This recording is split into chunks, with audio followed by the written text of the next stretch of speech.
எல்லாருக்கும் வணக்கம்.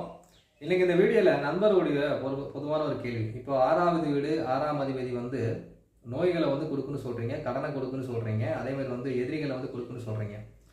ஆனால் அந்த 6ஆம் அதிபதி வந்து பலவீனமாக இருந்தால் கடனும் வராது, எதிரியும் வராது, அதேமாதிரி நோயும் வராது இல்லையான்னு சொல்லிட்டு ஒரு கொஸ்டின் கேட்டார். அதேமாதிரி 6வது வீட்டுக்கு வந்து குருவுடைய பார்வை இருந்ததுன்னா சில நேரங்கள் வந்து நோயை வந்து டெவலப் பண்ணிருதுன்னு சொல்கிறீங்க. ஏன்னா குருவுடைய பார்வை வந்து எல்லாத்தையும் விருத்தி பண்ணிருன்னு சொல்கிறீங்க. ஆனால் குருவுடைய பார்வை வந்து 6வது வீட்டுக்கு இருந்தானா நோய் வந்து வராதுன்னு சொல்கிறீங்க. இப்படி முரண்பாடுகள் இறந்துதான் இருக்கு.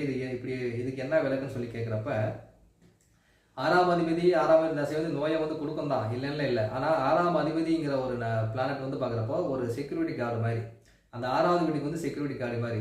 அந்த 6ஆம் அதிபதி நல்லா வலுவாக இருக்கிறவங்களுக்கு வந்து பார்க்குறப்போ ட்ரீட்மெண்ட் வந்து சரியான டைம் வந்து கிடைக்கும். ஆனால் அதே சமயத்தில் அவங்களுக்கு அந்த இம்யூனிட்டி பவரும் வந்து நல்லா அதிகமாகவே இருக்கும். 6ஆம் அதிபதியும் வீக் ஆகி 6வது வீட்லேயும் வந்து பாவகிரகங்கள் இருக்குதுன்னா டெஃபினட்டாக வந்து பார்க்குறப்போ அவங்களுக்கு வந்து வரக்கூடிய வியாதி வந்து மிகப்பெரிய ஒரு வியாதியாக இருக்கும். அதுக்கு வந்து ட்ரீட்மெண்ட்டே வந்து சரியான டைம் கிடைக்காம டெத் வரைக்கும் கூட கொண்டு போய் விட்டுரும். அதனால் 6ஆம் அதிபதியோடைய வலிமை வந்து பார்க்குறப்ப ரொம்ப ஒரு முக்கியமான விஷயங்கள் ஜாதகத்தில். எதிரிகளும் இருப்பாங்க, இல்லை. ஆனால் அதே சமயத்தில் வந்து பார்க்குறப்ப அவங்களுக்கு வந்து அந்த இம்யூனிட்டி பவர் அதிகமாக இருக்கும். ஈஸியாக வந்து ரெக்கவர் ஆகக்கூடிய அந்த வில் பவர் கூட அவங்களுக்கு வந்து அதிகமாக இருக்கும். போராட்ட குணம்னு சொல்லுவாங்களே, அதுவும் வந்து நம்ம அதிகமாக கொடுக்கும். அதனால் 6ஆம் அதிபதி வந்து ஒருத்தர் ஜாதகத்தில் வந்து வலுவாக இருக்க வேண்டியது மிகவும் அவசியம். முக்கியமாக அந்த காம்படிஷன் எக்ஸாம்லாம் படிக்கிறாங்க இல்லையா, கவர்மெண்ட் எக்ஸாம்லாம், அவங்களாம் 6ஆம் அதிபதி வலுவாக இருந்தால் தான் வந்து அந்த போராடி வந்து ஜெயிக்கக்கூடிய ஒரு அமைப்பு இருக்கும். அது வீக்காக இருந்தாங்கன்னா 2-3 அட்டமுறையிலே வந்து மனசை தளர விட்டுட்டு அதுக்கப்புறம் படிக்கவே மாட்டாங்க. ஓகே.